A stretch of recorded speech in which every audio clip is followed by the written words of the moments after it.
Hello everyone, it's early February 2021. I thought I'd do a little orchard tour today, so I'm going to go through and just show all the trees, kind of what they look like in the winter, some kind of details of each tree, so it'll be a little bit longer video.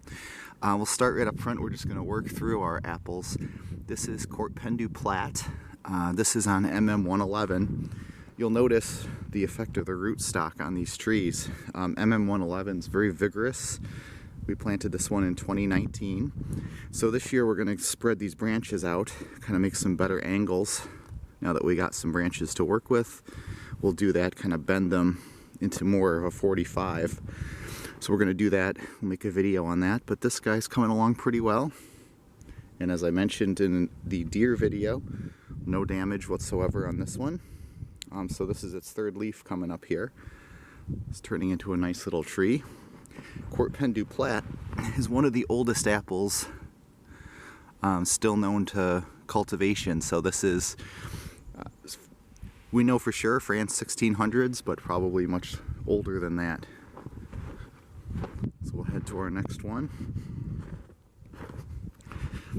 This is Northern Spy on Geneva 30, which is like a 50% rootstock. So it's MM111 is like 60 to 75%. This is 50-ish. As you can see, makes a tall tree, and it's every Northern Spy I've ever seen looks like that, really tall and sort of skinnier. That's how they want to grow.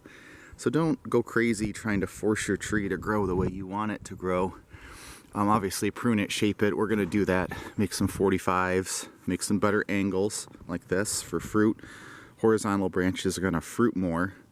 So if you let this grow straight up, it's, you'll get less fruit. This was planted in 2018. It's about 8 feet tall.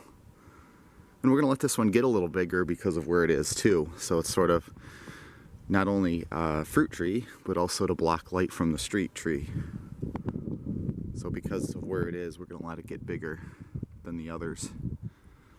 This Northern Spy, a really cool apple. Good baking apple, good eating apple. Tends to be a very large red apple. Then we get to golden russet, and you can see the effect of rootstock on these trees. This tree here, sort of fat and wide. Also that tree there, the kid's orange, also fat and wide. Both Geneva 11. I love Geneva 11. This is going to be like a 30% rootstock, meaning this tree probably won't get a whole lot bigger than this in terms of height, which is really nice for picking. It also makes a really nice shape, for a yard or a garden. Golden russet's one of those cider apples. Really should be more available for eating, though. It's a really good apple, like a champagne of apples. Look at all those fruit spurs all over the place on this thing. This was planted in 2018. It was just a small little tree. So 1819, fourth year this summer. Golden russet. Looking forward to seeing some of those. Then we've got Kid's Orange Red. We've made a lot of videos on this apple. This was planted 2017, our first summer here. It's going into its 5th year, and you can see it's totally loaded with fruit buds. All those spikes everywhere, those are fruit buds. So you see on a young tree, you're not going to see those. On a more mature tree, you're going to see all those just short little branches there. Those are all fruit spikes. You're going to get flowers and fruit there. Beautiful. Also Geneva 11. This may be 6.5 feet tall. Hasn't grown much taller. It's just gotten thicker and wider. Barely pruned this one at all since it was shaped. So that's kind of nice. Once you get the shape you want, you can just kind of let it grow. And we've got blue pearmain, old New England apple, on bud 9.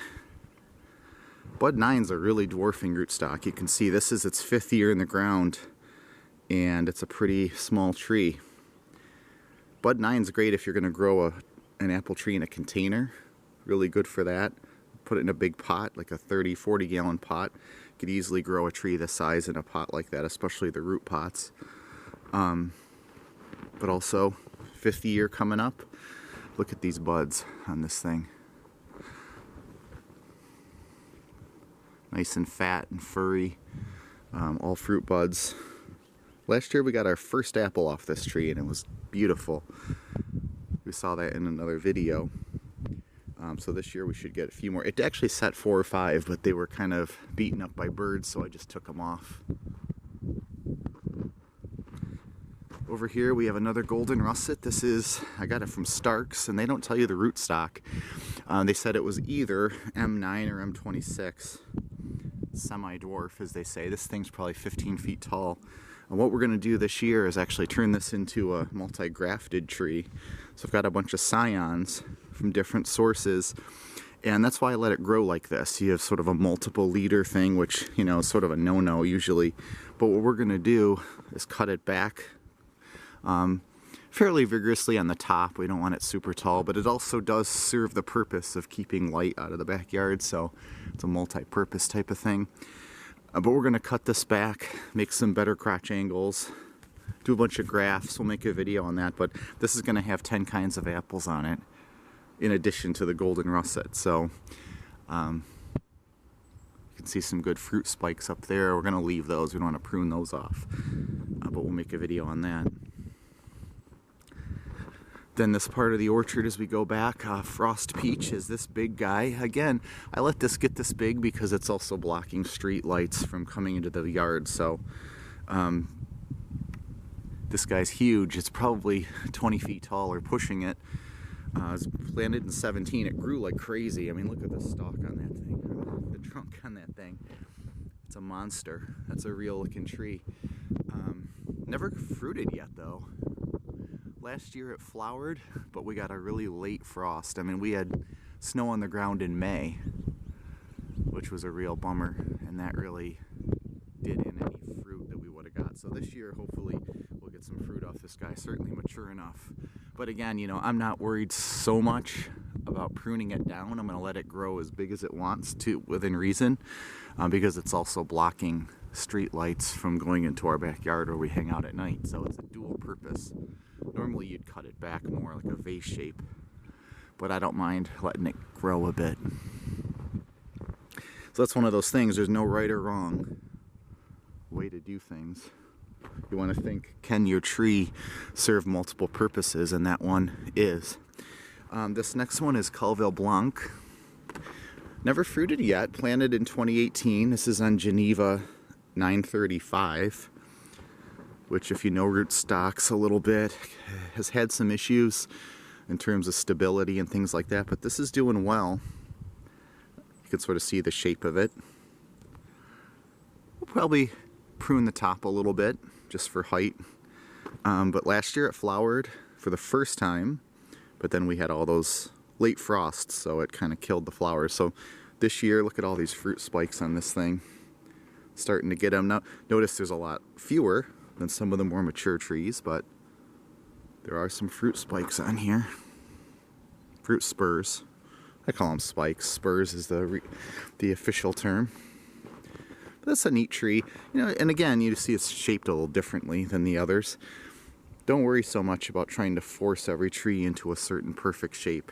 You'll just drive yourself nuts.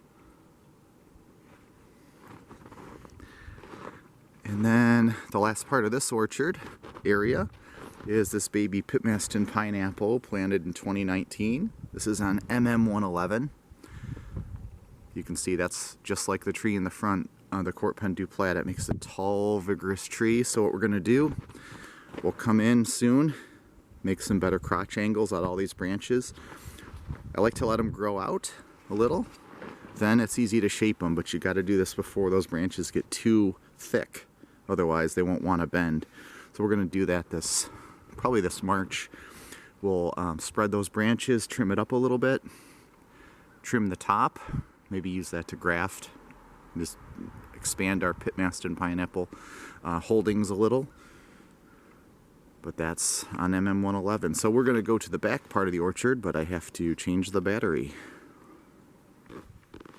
Okay, continuing the orchard tour. Our next section of the orchard here, here's the Anjou pear that we planted last year. And again, just like the other ones, we're going to sort of train these branches. We'll show you Pears want to grow straight up, you know, and that's one of those things. So you want to kind of keep them cut down. You can see there's a bunch of fruit spurs on there. So we might get a couple pears off this year. That's a really good view of one there. You can sort of see it looks like a swollen, that's a pear fruit spur. So that's our Anjou pear. We have our knobbed russet, which is the subject of that video. Last year I noticed a diseased part, so I cut it out to a whip. This is all 1 year growth on MM111. And so now that we've got it grown out, we're just going to sort of train these branches to get some more horizontals, prune out some of them, kind of clean it up, and it'll be ready to go. Knobbed russet's a really cool apple. Sort of green, knobby, looks like a potato. And we've got our sunflower pawpaw. We've got quite a bit of snow on the ground here, probably 18 inches on the ground. This guy's in his 5th year, coming up. And if you look closely, you can see quite a few fruit buds all the way down here are fruit buds, those round buds. Those are flower buds. So we may get our first pawpaw this year. The tree's about 6 feet tall. Can't tell because I'm standing on top of a couple feet of snow. Then the last tree in this section of the orchard is the Honeycrisp. We planted this last year. Originally I was going to do a multi-graft tree with it, but we kind of like Honeycrisp, so I bought sort of a base tree that we would like and figured, you know, we graft onto it, but then there'll also be the Honeycrisp. But since we like this one so much, we're just going to leave it Honeycrisp. Look at all these fruit buds on this thing, all the spikes. Just planted last year, not sure of the rootstock. Semi-dwarf is all we could ascertain. It was from a local nursery, but they didn't know. It just came to them that way, so we'll just keep it pruned down. Central leader style, as you see. Came nicely pruned and shaped. But look at that, those are all fruit buds. So we should have a Honeycrisp. We'll head down our path to the rear area of the yard. Look, you can see deer prints. They're everywhere, and that shows that that spray works. Did you notice these trees aren't mauled by the deer? Back here we have trees we planted last year, 3 of them. 3 in a row. This one did get beat up a little because I didn't spray it earlier, but this is a multi-graft tree that we're going to make. Right now it's just Golden Delicious, but this year we're going to sort of train it a little bit. We will graft 2 or 3 varieties onto it. So it's a small tree. Here we've got one we planted last year, Pink Pearl, and this is a really cool little tree. Pink pearls, I sort of painted the sign, that's what they look like. They have a yellow outside, kind of golden outside, really pink red flesh inside of them. So they're also an early apple. So they're a summer apple. They're ready in August, late August, early September in our area. So it's kind of nice to have one that's ripe earlier, just to spread your harvest out. So this is on MM111. We got it from Trees of Antiquity last year. You can see. They're a good place to order from, Trees of Antiquity. They have a lot of weird, older varieties. All of their trees are on MM111, which is a good rootstock. It's a powerhouse. You just have to prune to control size. Here's Ashmead's Kernel. It was a whip last year. Grew a couple branches, so what I'm going to do is make this, see if I can bend this. See, sometimes you can't really bend them. If they're too stiff, that one actually is bendable. We'll weight this one down. We'll weight this one down. And this will be our leader. We'll cut that back a little bit. You see those buds there? We'll cut it here, kind of where my finger is moving there. And then those buds will sort of shoot off and kind of branch out. And then all the way down we've got some buds as well. So that'll branch out nicely this year. But that's sort of our 3 over here in the corner. Then we have a couple cherry trees. This is Rainier, planted in 2018, about 10 feet tall. But the cool thing is we haven't had any cherries yet, but look, these are all fruit buds right here. So that's what a cherry fruit bud looks like. So this should get some fruit this year. Now, cherries and peaches and plums, you know, they have weird stuff with their bark. There are different diseases, this, that. Don't worry too much. They grow wild around here. They all look like that, and they all produce cherries. So try to keep, you know, spray here and there. But they'll do just fine. But just be aware their bark looks, to some degree, looks like that. It's sort of a gnarly, wild-looking bark anyway. Heading over to our other cherry tree, you can see. This one is Black Tartarian. Also planted in 2018. And also has some fruit buds, lots of fruit buds. You can see. Nice little tree. Both of these are a sweet cherry, so being next to each other, they'll pollinate well. That one's right there, this one's right here. Again, deer have never really bothered these at all. I do spray them, but they've also never bit them. I don't think they like them as much. Over here, we've got 2 baby pawpaws buried in the snow. This is a mango seedling, just sticking up there. This is a T2 seedling. You can kind of see. There's the sign for it, and it's just sticking up. They're little guys. A couple of years in the ground. I've moved them a few times, though. And then we have our pawpaw and pear area over here. Wasn't really planned that way. It just sort of worked out that way. Here you can see the deer trail right through there. Look at that. But they don't touch the trees. They don't like pawpaws anyways. Native fruit. They have those built-in defenses, which is nice. Here's Shenandoah. I don't know if you can see the sign there. This was planted in the fall of 2019 as a pretty good sized tree when I planted it.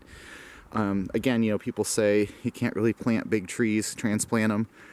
This one, not that I would call it big, but it's like 5 feet tall. When I transplanted it, it was probably 4.5. So it spent the first year getting established. Did fantastic. It's its second winter. And I think this one has some fruit buds. Let's take a look and see if we can find them. It might not. I think I had just a couple. Oh, here's one here. I don't know if you can see if that's coming through on the camera or not. There's a fruit bud there, right there. There's a couple more fruit buds here. There's not a lot. And the thing is, this, we want to focus on getting it self-established. Here's a good view of the fruit buds on the branch. But these are useful to pollinate the other pawpaw, the sunflower, which is sort of over on the other side there by the fence.